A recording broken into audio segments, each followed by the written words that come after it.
Hi, I'm Dr. Christopher Lynch, and I'd like to talk to you today about contemporary solutions for arthritis of the knee, which is a passion of mine. Arthritis itself affects over 70 million Americans. It's second only to heart disease in causing disability, and over 1 million patients are diagnosed each year with arthritis. It affects about 50% of patients over 65. And arthritis itself can affect any or all of the joints, but the knee joint is the most affected joint. There are various types of arthritis with different presentations.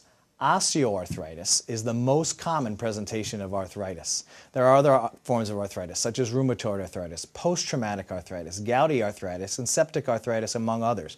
But the common denominator is that they all result in loss of joint cartilage. So a common question is, why did I get arthritis? The truth is, there are very few cases of arthritis where we can definitively determine exactly why the patient developed arthritis. Situations such as trauma to the knee or infection are sources that can cause arthritis, but in general, the cause of arthritis is multifactorial. Some of it is hereditary, some of it is potentially nutritional, age-related, weight-related, repetitive stresses, and high-impact sports are all things that we believe cause arthritis. The knee itself, as I mentioned above, is the #1 joint affected by arthritis. The reason is that it's a large, weight-bearing joint. It has a very complex motion pattern, and it's a very common site of injury, such as injuries to the ligaments, the collateral ligaments, the ACL and the PCL, as well as the menisci. And when the menisci or the ACL become incompetent, it results in abnormal stresses in the knee due to detrimental kinematics. And these detrimental kinematics in the knee can cause symptoms of arthritis if it develops. Now, the symptoms that you'll experience if you have arthritis are, first and foremost, pain, activity-limiting pain, startup pain, stiffness in the knee, swelling in the knee. You may feel crunching and popping in the knee like Rice Krispies in the knee. And potentially, as the arthritis gets more severe, you can develop bow legs, knock knees, or deformities in the lower extremities. So how does your doctor diagnose arthritis? Well, the good news is, to diagnose arthritis most of the time, all it takes is a simple series of x-rays. A simple weight-bearing radiograph with you standing straight up and standing flexed, a lateral radiograph, which is a view from the side of the knee, and a view underneath the kneecap where we can determine how bad the patella is affected by arthritis. An MRI occasionally is helpful to diagnose arthritis, but now that you've been diagnosed with arthritis, what can you do about it? Unfortunately, the problem with arthritis is once you get it, it's a progressive and irreversible disease, and there's really no way to stop or reverse its progression. Weight loss is the only intervention that has been shown to slow down the progression of and potentially lessen the pain from arthritis. However, everyone with arthritis on x-ray is not symptomatic, and I joke, if it ain't broke, don't fix it. The initial conservative treatments for arthritis are multiple. Initially, patients will start out with things like aspirin or Tylenol. You can try anti-inflammatories, things like Celebrex, Arthrotec, Mobric, Relafin, Aleve, Advil, over-the-counter or prescription medications. Physical therapy potentially can result in some stabilization of the knee to provide more normal kinematics in the knee and potentially lessen the abnormal stresses on the knee. Activity modification, lessening your impact sports, again, as I mentioned before, weight loss, and potentially nutritional supplements such as Cosamine DS may work for you. Additional conservative treatments would include mechanical interventions such as shoe inserts, which can offload the bad compartment of the knee and place more load on the good compartment of the knee. Offloader braces, which are cumbersome braces that some people will utilize, again, to offload the bad compartment of the knee. And sometimes people get to the point where they need to use ambulatory aids, such as walkers, braces, or canes. The first level of invasiveness are therapeutic injections into the knee. And my first line of treatment with injections are the cortisone injections. And these are an intra-articular anti-inflammatory agent injected directly into the knee along with some anesthetic. They are short-term, but the relief is almost immediate from the cortisone injection. Unfortunately, they seem to last a little bit less time with each injection, and eventually the cortisone injections will stop working. The next level of invasiveness is viscosupplementation injections. And there are multiple series and multiple companies that make viscosupplementation injections. You may have heard of Synvisc, Orthovisc, Hyalgan, Suparts, Euflexa, and these are all essentially the same type of injection that are designed to lubricate and cushion the knee.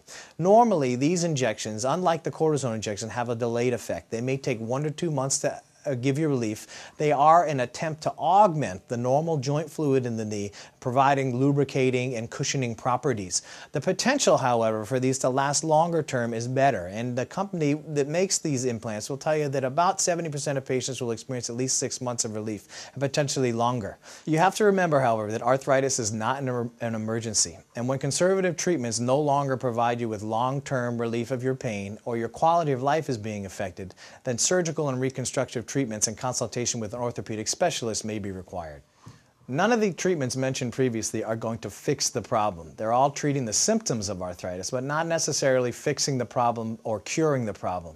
Surgical interventions potentially can cure the problem.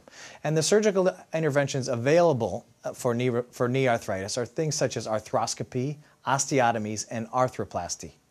Arthroscopic debridement of an arthritic knee has somewhat unpredictable results. What that entails is a camera that's put into the knee and a shaver or biter to scrape out the bad and degenerated meniscus, bad and degenerated cartilage, and the studies will tell you that 50 to 66% of patients will get some relief for some period of time from an arthroscopy.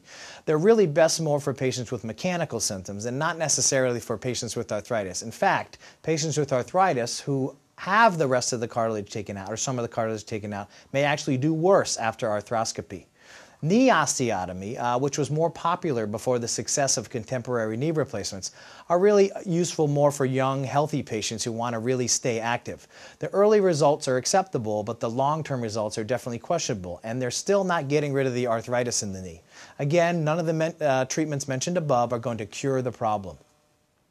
Once you have end-stage arthritis, the only thing that really is going to cure the arthritis is knee replacement. And there are different types of knee replacement. If you have arthritis of one compartment in the knee, a unicompartmental knee replacement may be appropriate. However, if you have arthritis of 2 or more compartments, traditionally a total knee replacement is appropriate.